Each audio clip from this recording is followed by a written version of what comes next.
Order! Order! You are an incorrigible delinquent at times. Behave yourself, man!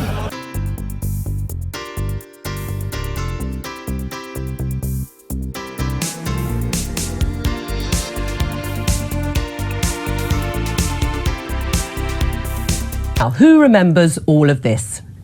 But here it is, 10 o'clock.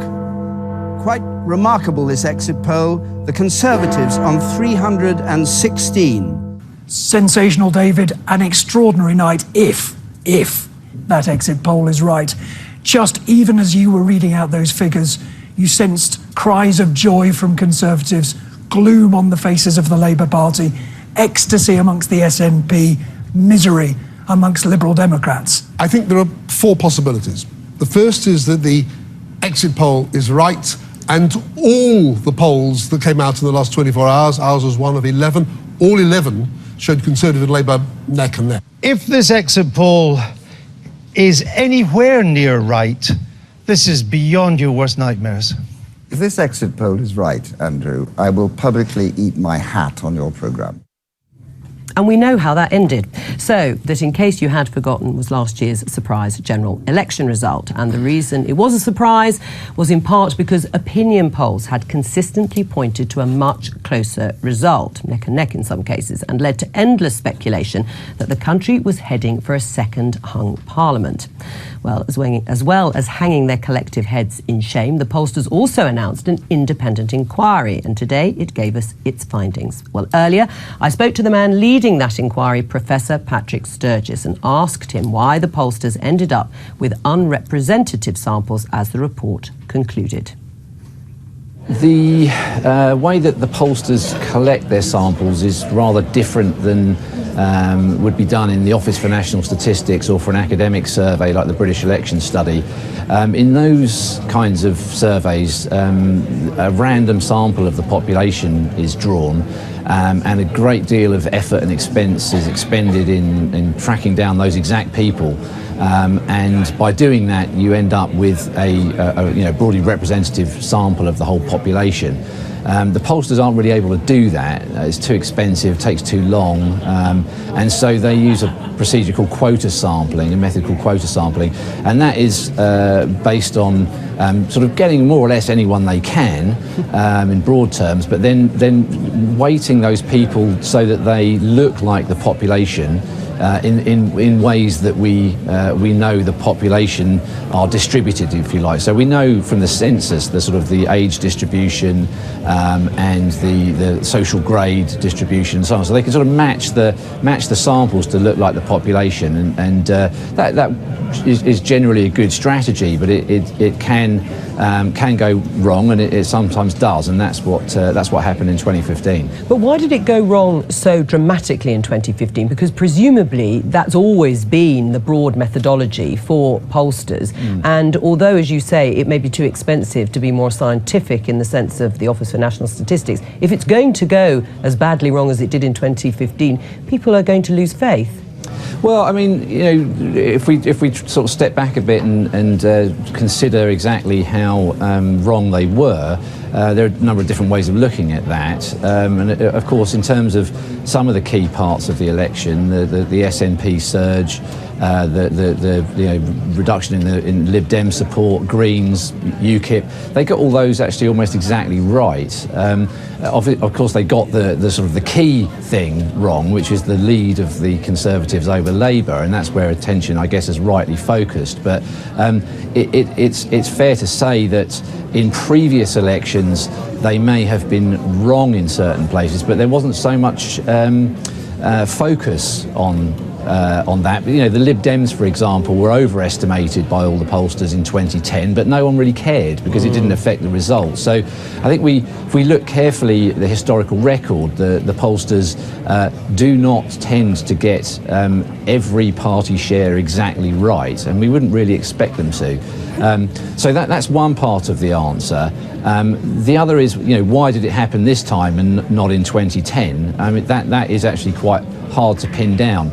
It's likely to be the sort of changing in the electoral dynamics and perhaps as has been suggested by John Curtis and others, that there was a sort of a shift towards Labour amongst younger voters and towards Conservatives amongst older voters, and it's those kinds of sort of demographic shifts in party support that can lead to these kinds of errors if you're using the same kind of weighting procedures from one election to the next, but the underlying demographics and electoral dynamics change a bit, then it can leave you prone to these kinds of errors. Patrick Sturgess there. Well, we're joined now by the pollster Andrew Hawkins. He's from Comres, and by the Labour MP Ben Bradshaw. Charles Fraser, of course, is still with us. Do you agree with the findings? Yeah, by and large. I mean, there's a big presentation taking place this afternoon. The full findings will be published in March, so we haven't got any more information about what Professor Sturgess has been looking at or has concluded than you have. But what we've seen so far, yes, there are clearly sampling issues. I think the point that Professor Sturgess makes about voter dynamics is a really important one, because we worked really, really hard in the run-up to the election to try and get everything right, do everything in the best possible way, the best possible quality. And there was one little thing going on in the back of my mind from 2010, which was that in 2010, the Lib Dem surge fizzled out on the day. And I think one of the things that we've done since the election has been to model, produce our own voter turnout model, which factors in the differences between different demographic groups in terms of their certainty to vote. And we think that that's one of the critical points. Professor Sturgess has to produce a report which takes in all methodologies, all 9 polling companies, and it's going to apply, his main finding is going to apply more to some than others. Right. The key question is, did it affect the outcome in your mind, or if not the outcome, did it affect the strategy of the campaign? We'll never know whether it affected the outcome, Joe, but you're absolutely right. It massively affected the strategy of the campaign, and it also massively affected the whole media narrative, which, as you said in your introduction... And politicians' narrative. Absolutely, was completely... Well, we tried to get the debate back onto policy and back onto the prospect of a Conservative government, which I always thought was the most likely outcome, but it was impossible given the polls. And the whole of the campaign, as you just have reminded your viewers, was dominated by speculation about a hung parliament, not about the prospect of a majority Conservative government. And of course, that affected the campaign. We don't know if it affected the result. Do you accept that? Because the poll showed what seemed to be the inevitability of a hung parliament, and so the narrative was, to some extent, about deals with the SNP, about no one party dominating, and it became about that process and not about... Labour would have liked a straightforward fight between the Conservatives and Labour. I think that there's always a tension between the shock / news value of a single poll and the long-term trend. And the long-term trend was showing that the Conservatives had crossed over Labour's lead towards the end of 2014, and there were a number of us polling companies that didn't have a single Labour lead in 2015. And our final press release, or our final poll, was showing that the Conservatives were set to win the popular vote. But it is inevitably, in the course of things, that the shock headline gets the most column inches in a newspaper. Well, because it was vital, I suppose, in some people's minds. Does it come down to money? I mean, is it that you don't spend enough money getting proper representative samples, which would have meant you would have found those Conservative voters who perhaps were older and therefore less likely to take part in what you might characterise as younger, engaged Labour voters? There's if you like, a cocktail of causes. Resourcing is one of those factors, because if you spend £200,000 on a poll, and perhaps if you've got the luxury of time as well, you will get the answer bang on. But diminishing return setting. If you spend £5,000 on a poll, you get one degree of quality. If you spend 30,000, you get another. So resources are always an impact. Why we shouldn't just blame the pollsters, because the media organisations that commission these polls are also responsible. They should commission fewer polls, but they should spend more, so the polls are more accurate. Have they been held to account, pollsters and No, I don't think they have, and I think what would you like to see? there's a conspiracy of silence between the commentariat in the media and the pollsters, because they both got this very badly wrong. What's very interesting, Joe, is that the Labour Party's own private polling, which we didn't see, MPs like me wasn't didn't that see, the fault of the Labour was Party? well, it was the fault of the leadership, was completely accurate, not just running up to the election, but for the whole of the last Parliament, And showing it was us a long way behind. I'm glad the pollsters got it wrong, and I'm glad the pollsters got it wrong because I think we should trust them less. And I think it's actually, there will be an effect, knock-on effect from this, that we'll trust them less. And part of the problem is we have all these polls that come up, and it's a bit like, I was thinking about this just earlier, it's a bit like that bit on The Voice, where everybody's, are you going to vote which way? They're looking at each other, Will I Am and whatever, Boy George, and are you going to do it? Are you going to do it? And there's a herding that goes on with polls, which I'm quite glad that you get rid of that, and we just actually, when we go vote, we think about the issues. Right, but people do believe in the polls. Let's talk about this issue of herding. Not enough variability between the polls. Are pollsters guilty of that? No, I don't believe that there is any conscious herding that goes on. If you go back to 2010, right, we all adjust our methodology over time. Most of us, if we're responsible and humble enough to accept that we need to correct what we do over time, we'll look at the difference between outcome and polling at each election and make adjustments, and we make adjustments as we go.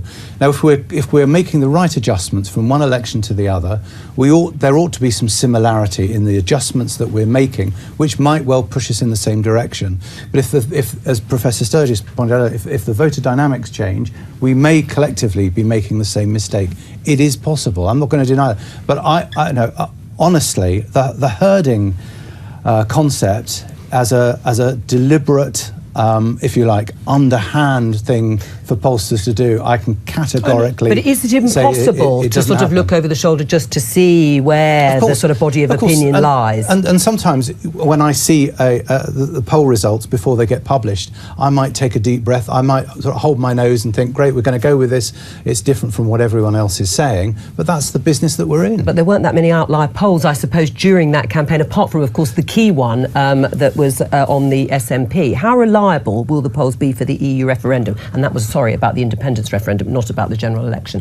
How reliable will the polls be for the EU referendum? The EU referendum, I think, is going to be obviously a critical moment for us pollsters and a critical moment for the media. And one really interesting factor there is that methodologically there is a big divergence opening up between telephone polls and online polls. The online polls are much closer, but it comes back to the point about what makes a good headline. If you publish a poll that shows that Remain and Out are neck and neck, the newspaper headline is, we're one, and I quote, one step closer to leaving the EU. If the headline is that Remain is 20 points ahead, which is closer to what I believe reality to be, nobody takes the newspapers won't publish that as a splash. Glad I'm not a pollster. Just briefly, will you trust polling again? Not until they spend enough, and the people who commission them spend enough. And until then, every Labour supporter is going to have to take 3 percentage points off our ratings and add 3 to the Tories. I thought it was 6 percentage points. No, the overall was 6. Oh, so the gap overall was 6. 6. They had the Tories 3% down and Labour 3% up. So we have to basically acknowledge in the Labour Party, and this is really serious, and Giles might not like this as a big Jeremy supporter, that we are 6 points worse than the current polling is suggesting. 6 points worse than the current polling is. Thank you both very much.